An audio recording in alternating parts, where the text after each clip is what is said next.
Welcome to the Mobile Home Park Mastery Podcast, where you will learn how to identify, evaluate, negotiate, perform due diligence on, finance, turn around, and operate mobile home parks.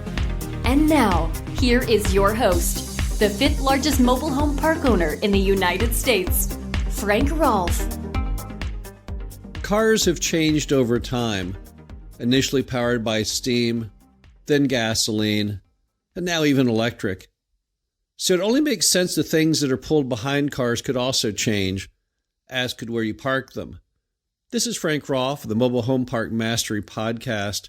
We're going to talk about the 5 historical eras of mobile home park construction and what the ramifications can be for your investment in them. Let's start off with the earliest version of mobile home park, or back then called the trailer park. These were the trailer parks built by cities to attract wealthy people to stop in the city, spend the night. Who knows, they might buy something and they might even locate their business there. Vanderbilts, Astors, Rockefellers, they all had fancy trailers they pulled behind their automobiles back in the 1920s. However, I've been unsuccessful in ever finding any of those early trailer parks, and I think for good reason. Bear in mind, the first trailer parks ever built were built on city property. Cities built them to attract these wealthy customers. And since they're on city property, they've been turned into other uses over the decades. So it seems unlikely I'll ever be able to find an original 1920s trailer park, the kind with a big metal sign over the entrance that proudly announces the name of the city in the trailer park, the private airport back in the 1920s for many cities. I'm afraid those are now gone. So we don't even have to discuss those as an investment option. So let's move to the next. The next type of trailer park you'll find is the kind that was typically located behind a motel. So the way it would work is those who were driving a car without a trailer, they would stay in the motel. But those who had trailers, well, they had to stop too. So where do they go? Well, a lot of motels realize that those travelers going down Route 66 or whatever road they're going on, there would be money if they could just give them a spot to pull over for the night. So what they would do is they would have you go in the entrance of the motel to the very back, often initially into a field, and park your RV, and you could sleep back there. They had electrical connections for them. Typically no water or sewer, but you had that in your home to begin with. So I've got postcards of those, and most of your motel chains, particularly way out in the country, had, if you look at the signs on them, you'll see a little thing that says RVs with an arrow. And basically that meant that your RV was welcome to park behind the motel for the payment of some small amount nightly. And then what happened is a lot of those motels found that over time that business got to be fairly lucrative. There seemed to be more and more of these trailers on the road. So then they started putting in a little more improvement. Then they would put in typically asphalt roads and parking pads and green spaces. And eventually what happened was the trailer park outgrew the motel, while motels became of less value because bigger chains opened newer ones and theirs was outdated and typically small. At the same time, the expansion in the industry made it more lucrative to focus on the trailers. And how do I know I've seen these locations? Well, when you see a mobile home park that has at its very front old motel units, which at this point have been converted typically into efficiency apartments, you now know that you found one. Now, let's talk for a minute on what the infrastructure would be like in those properties, because there are those properties and you'll find them for sale. From the infrastructure perspective, one of the big problems you have is going to be master metered electricity, because most of those properties were set up so that the park paid the power for the entire park. And then that way, when you pulled in each night, you could just plug in, kind of like an RV park. So infrastructure can be a challenge. Typically galvanized metal pipe, clay tiled sewer, those are okay. No problem there. But the master metered power is what can give you a headache. The next problem you have typically is the density. The density was very dense because, again, these began just as parking lots. People were not going to be spending large amounts of time there, not needing spacious yards. And on top of that, since this is one of the earliest stage versions of a mobile home park, the homes were very, very small, only 8 feet wide, typically in width, and not greater than typically 32 feet in length.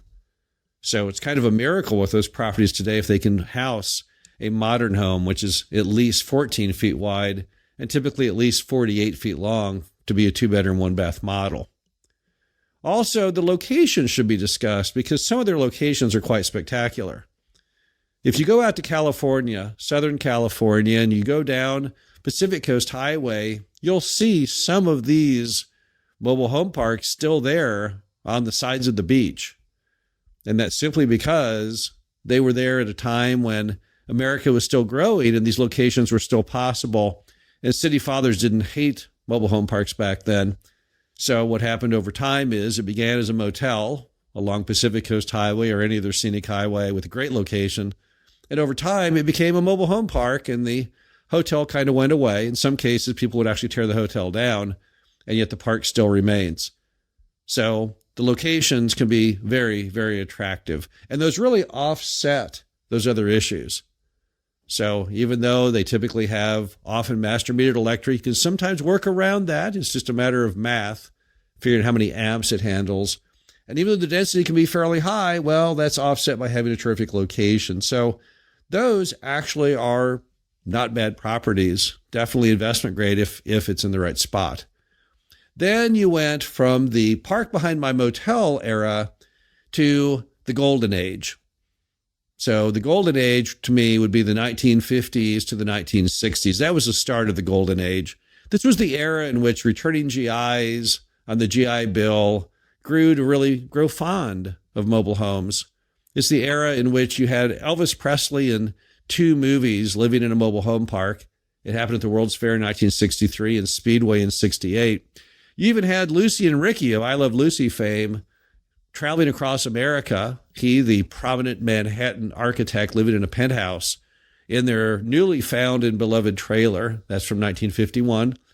So in the golden age, what you had is you had an acknowledged need for places to park mobile homes. But now there's a little more thought put into it. It was no longer just parked behind my motel.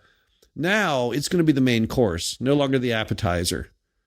So what do you do when you're trying to build a mobile home park from scratch circa 1950s, 1960s? Well, they put a lot of effort into it. Moms and pops kind of hand custom honed these things, sometimes with a theme, such as my first park, Glen Haven, which was 1951. And of course, Glen Haven had a Scottish theme. Every street had a Scottish name like Kinross. So, and you have others that were built around other features. Might have a really neat custom Tudor mansion in the front, perhaps, or Olympic swimming pool. So people were trying to capture the fact that people had very high demographics back in that era. So what's the infrastructure like in those properties? Well, it can be good. Sometimes it can have the same issue as the old park behind my motel version with master metered electric. Of course, that's what Glen Haven had, but not always.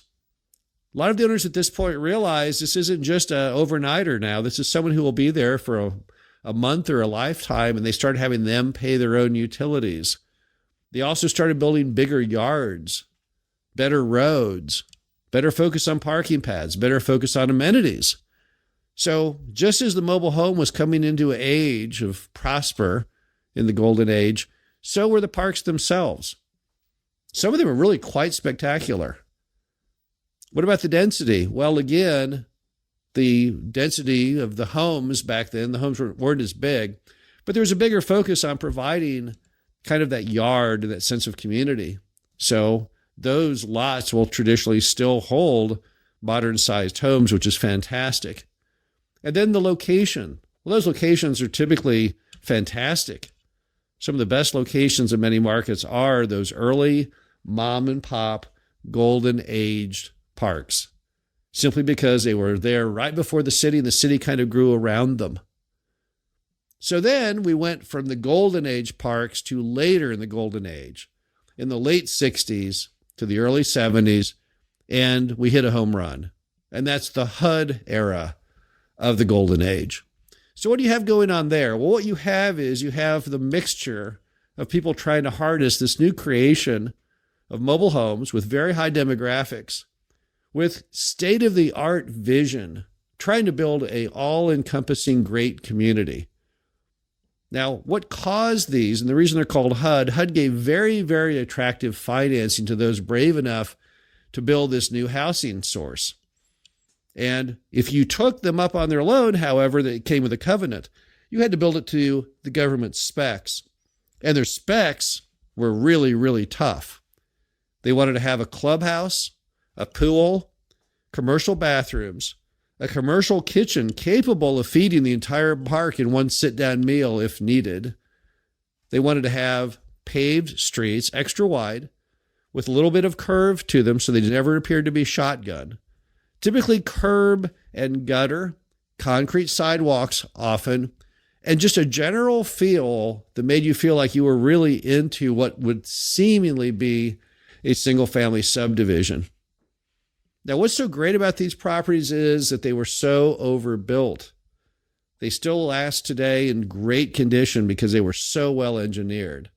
If the concrete today or back then would have been, 1 inch thick, they'd build 2. There was really not a whole lot of focus meant on making it cheap or the least expensive it could be, but really the best it could be. So what are the factors of it? Well, the infrastructure, of course, based on what I've just told you, is extremely good. By these HUD era parks, traditionally, you don't have master metered power. You've also typically got galvanized metal water and clay tiled sewer, both of which are completely fine. No problem there. So infrastructure is pretty darn good. Density is superior. Typically at this point in the movie, they were building much, much larger yards. The focus was on giving people a complete but less expensive version of a single-family subdivision. So they wanted to have larger yards for people to play, have pets, put up swing sets, just enjoy green space. Also, they always had a parking design, typically 2-car parking pads so you could park by your front door. So infrastructure was great, density was great, and the location of these is once again extremely good. Now, at this point, cities are starting to maybe turn a little or ponder if they really want to have a plethora of mobile home parks in their city, but nevertheless, you're still very early stage. You have decades to go of future growth by the time you hit 2020. So most of these properties are very, very well located. We've owned a lot of these HUD properties, and in some cases, the city grew around them. We owned a mobile home park. It was actually in Wikipedia because the entire city of Glen Heights grew around that initial development. That was the first development in the city. So these HUD parks, very, very attractive for investment. And then you go to the modern era. Now, what's the modern era? It would be parks that have been built since that HUD era, after cities started to lose their desire to allow new mobile home parks to be built. Now, those, of course, offer great infrastructure because you're going to have PVC water and PVC sewer, typically paved streets, parking pads. Density is great because the density is much lower, typically 7 units to 10 units per acre. But the real problem with the new properties is you just don't get that location because now you're having to go where cities will allow you to go as opposed to being in the middle and have the cities grow around you. So that's typically the problem. Today, most cities don't want to have a mobile home park in the city boundary. So if they'll allow you to build something, it's typically out in the county. So the most recent properties, despite the fact they have better infrastructure and better density, typically don't provide that award-winning location. So what does it all mean? Well, it means, number one, that all mobile home parks are a little different. They're all customized. They're all precious, just like people. They're all one of a kind. But it means that basically, unlike most any other sector of real estate, not necessarily do the modern properties represent the best value to you as an investor. I would venture to say that the best of everything I just described are definitely those golden age properties, either generation 1 or generation 2, either the pre, what I would call HUD era or the HUD era. So the stuff from the 50s and 60s, and then the stuff from the late 60s to the early 70s. So when you're out there looking at mobile home parks to buy, to me, it's always good to try to figure out the history It gives you some semblance of idea of what you're looking like on infrastructure and the density and the location, but to not really cast any immediate judgment based on the age. When someone says to you, yes, I have a mobile home park, and I think it was built in like 1953, you might want to rejoice because that might have a really spectacular location.